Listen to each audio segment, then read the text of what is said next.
want to do a quick show here of the KZ series, 80s series KZ1000s.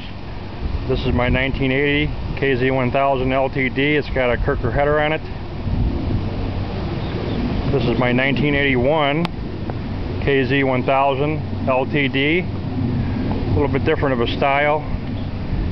It's got the chrome fender on the back. It's got the full back bars. The 1980 I modified a little bit by putting the header on and the lower superbike bars and different covers on the tachometer and speedometer. That has 26,000 miles on it.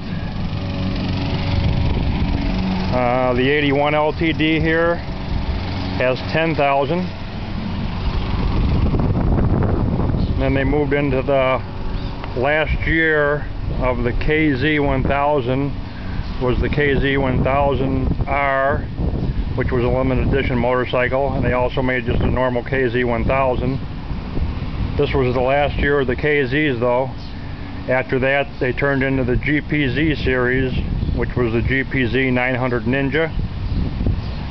Still a nice bike.